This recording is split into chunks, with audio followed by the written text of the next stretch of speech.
Hello everyone, welcome to this amazing platform of our channel Panisha for Competitive Examinations and I am Piyush. तो इस particular session में हम जो आपका ASO का एग्जामिनेशन है बीआईएस की तरफ से जो नोटिफिकेशन आई थी इसके बारे में जो भी डिटेल्स हैं एनएसक्यूएफ लेवल वगैरह वो मैंने ऑलरेडी एक्सप्लेन कर दिया है।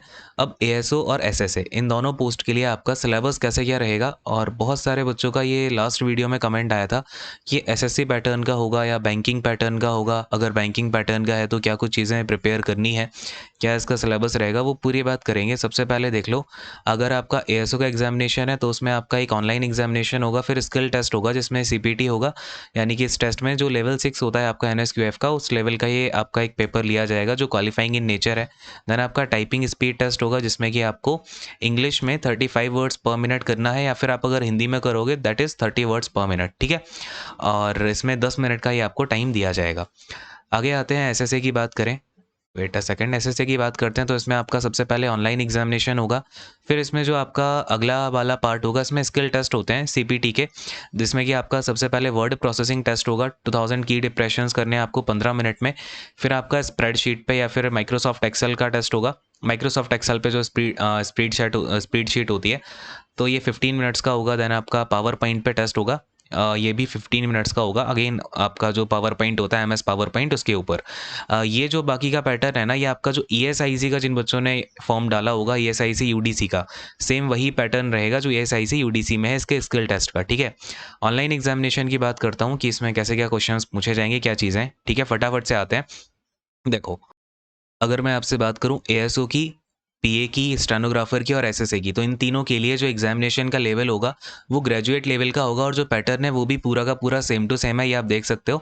पैटर्न की बात करें तो पहले आपका जनरल इंटेलिजेंस और रीजनिंग होगा जिसमें कि 50 क्वेश्चंस हैं, 50 मार्क्स का होगा। जिसमें आपको अब देखो सारे के सारे जो अब भी आपके सेक्शंस हैं ना, इनमें सेक्शनल टाइमिंग दी गई है।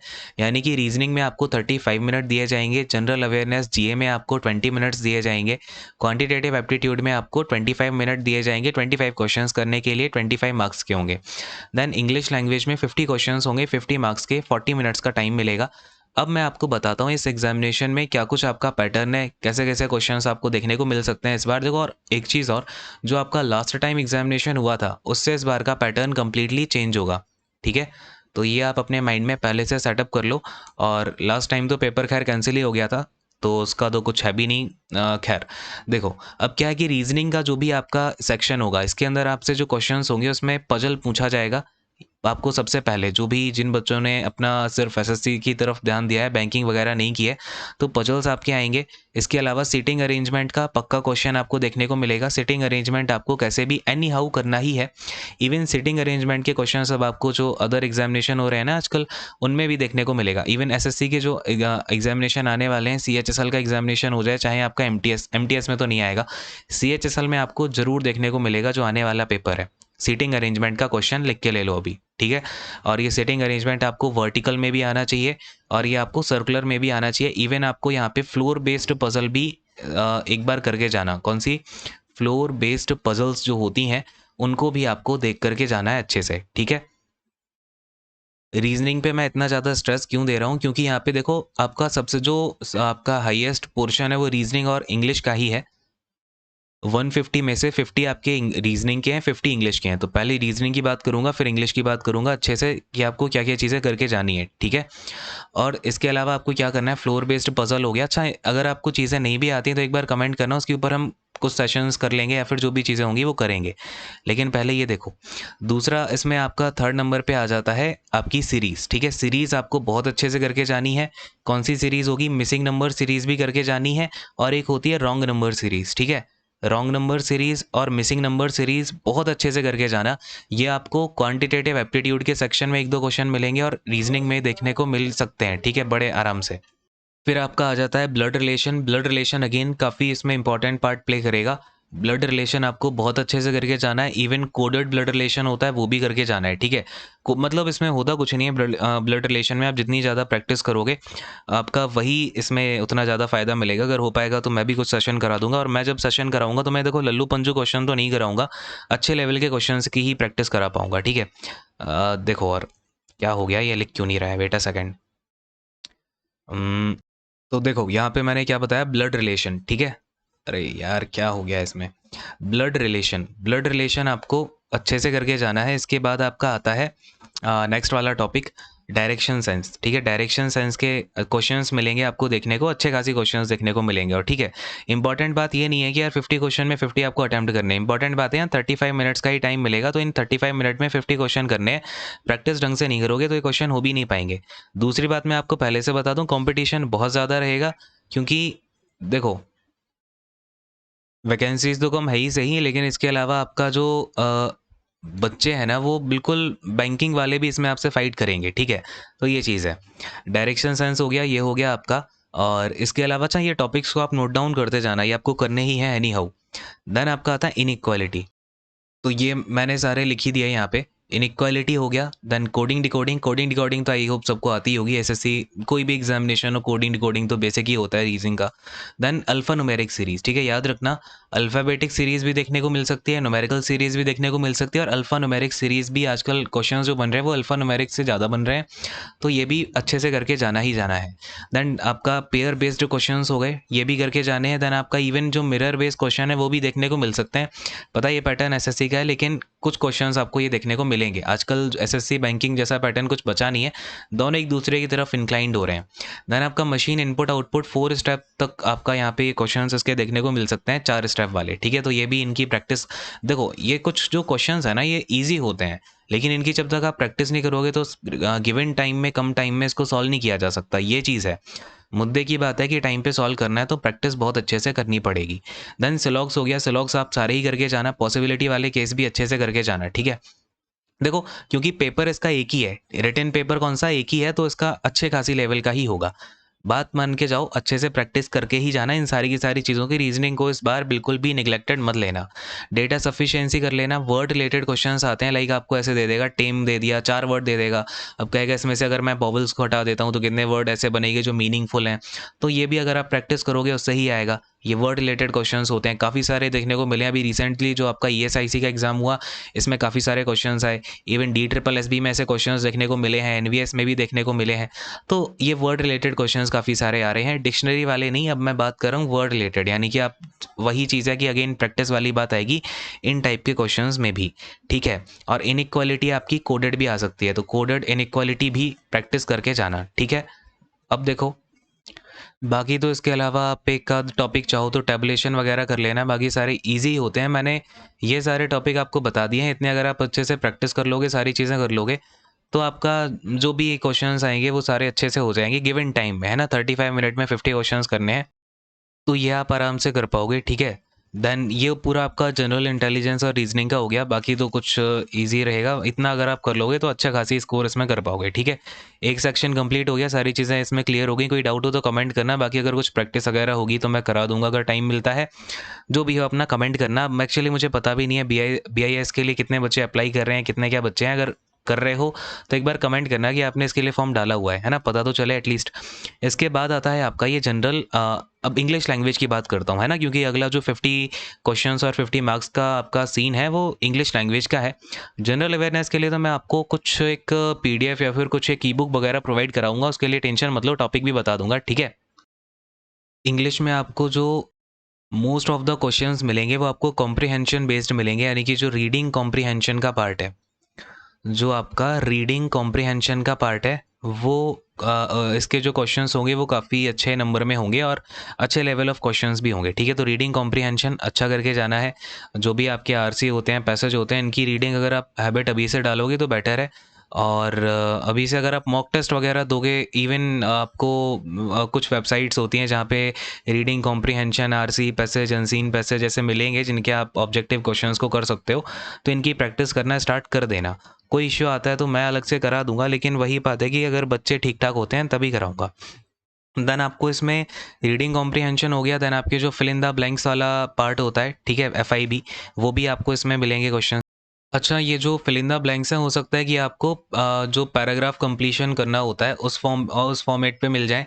पैराग्राफ कंप्लीशन के फॉर्मेट पे, या फिर हो सकता है कि आपको ये क्वेश्चन अलग अलग क्वेश्चन वाइज मिल जाए, जैसे कि कोई कहीं पे आपको कोई ऐसा सेंटेंस दे दिया, आगे आपको यहाँ ईडियम डालना है, कहीं पे आपको फ्रेजल वर्ब डालनी है, कहीं पे आपको उसमें प्रीपोजिशन डालना है। तो ऐसे क्वेश्चंस आपको अलग अलग भी देखने को मिल सकते हैं, मतलब ये तो मिलेंगे ही मिलेंगे। इसके अलावा आपको एक आधा हो सकता है पैराग्राफ कंप्लीशन, यानी कि एक पैराग्राफ दिया उसमें 1 2 3 4 5 बीच में ब्लैंक्स होंगे, वो भी फिल करने पड़ जाएँ। फिर इसके बाद आपका क्लोज टेस्ट आ जाता है, जो कि PQRS होता है, जिसमें कि आपको अरेंज करना रहता है PQRS को, ठीक है।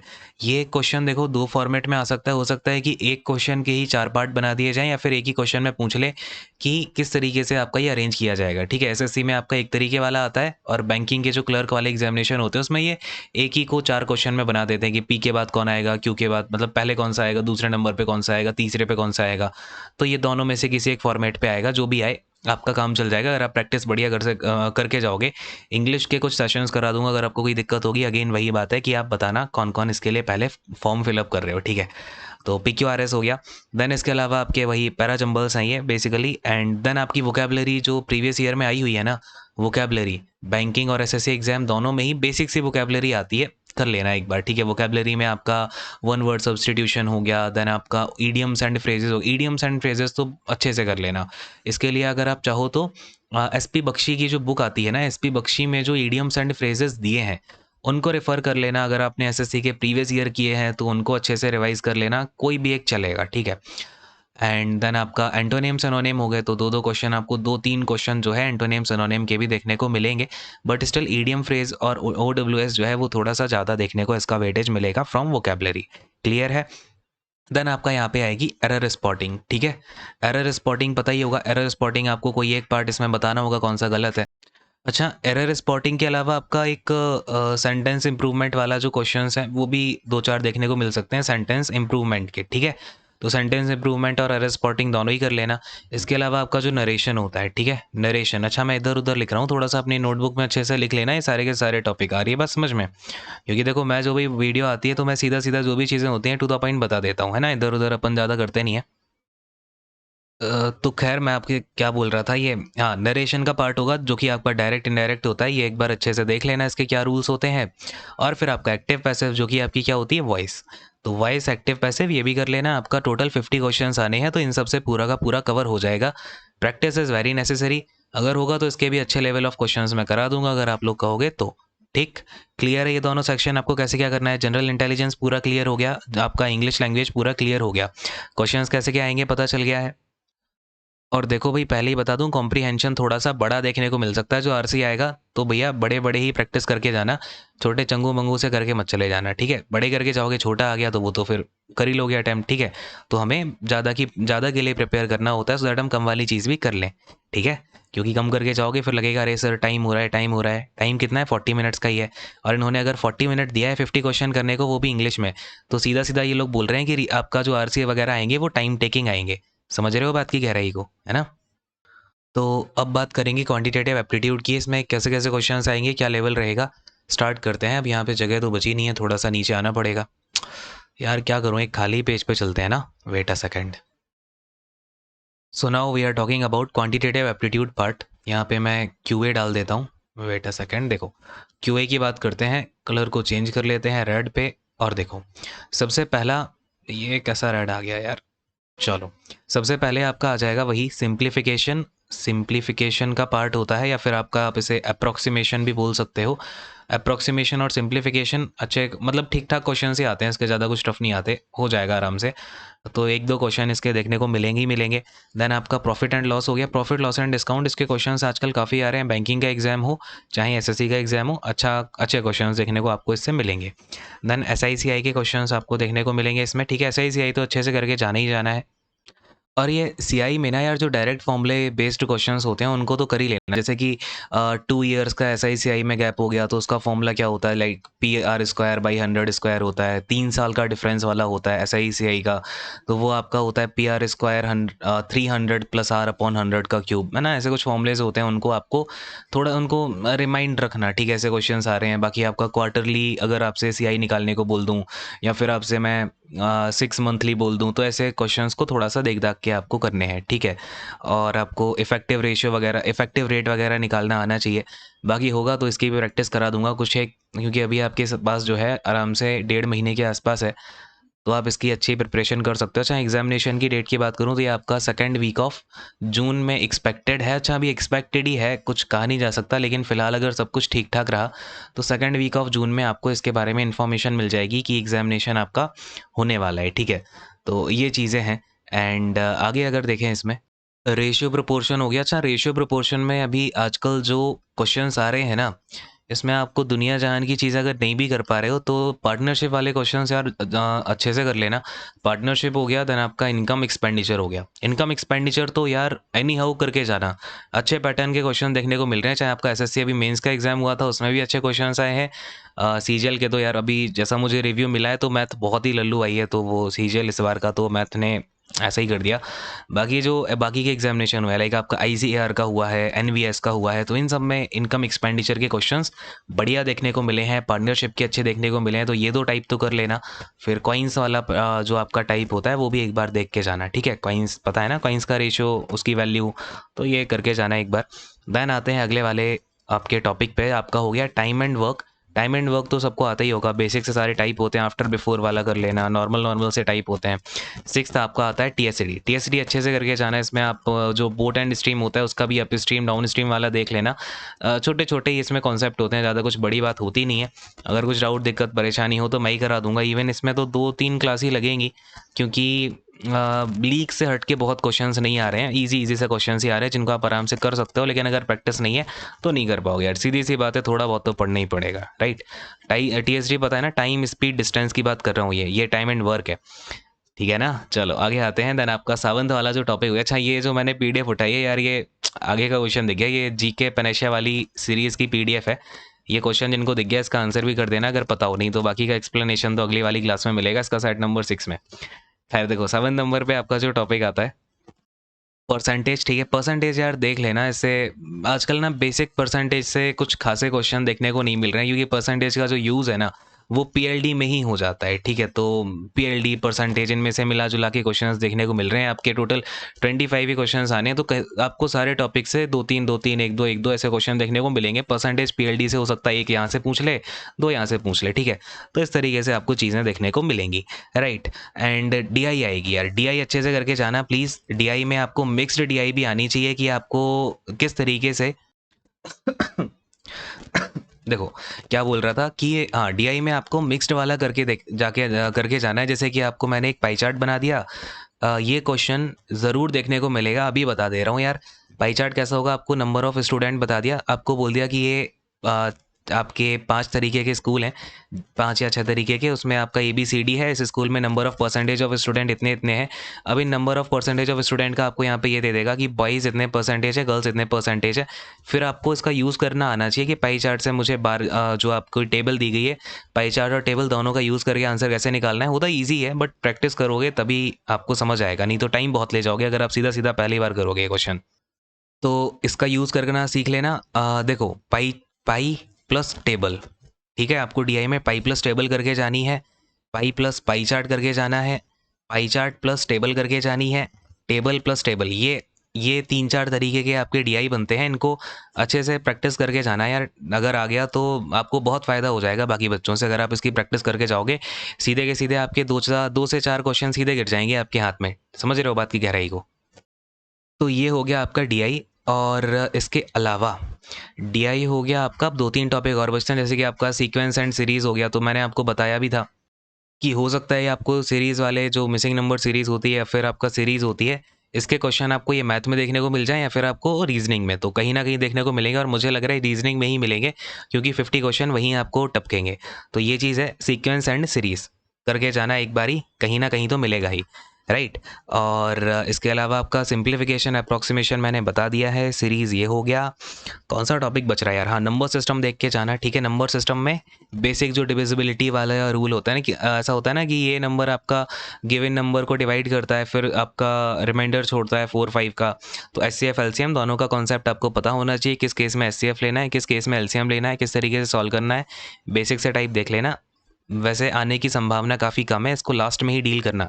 जो टॉपिक बता रहा हूँ ना जिस सीरीज़ में, उस सीरीज़ में ही डील करना है। जो पहले बताया है टॉपिक वो मोस्ट इम्पोर्टेंट है, फिर उसके बाद ऐसे-ऐसे उसकी वैल्यू कम होती जा रही है, ठीक है?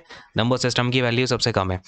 इसके बाद आपका मिक्सचर एंड एलिगेशन, ये अगर आपका आएगा तो आएगा, नहीं आएगा तो नहीं आएगा, लेकिन फ़िलहाल करके तो जाना ही पड़ेगा फॉर सेफ साइड, तो मिक्सचर एंड एलिगेशन।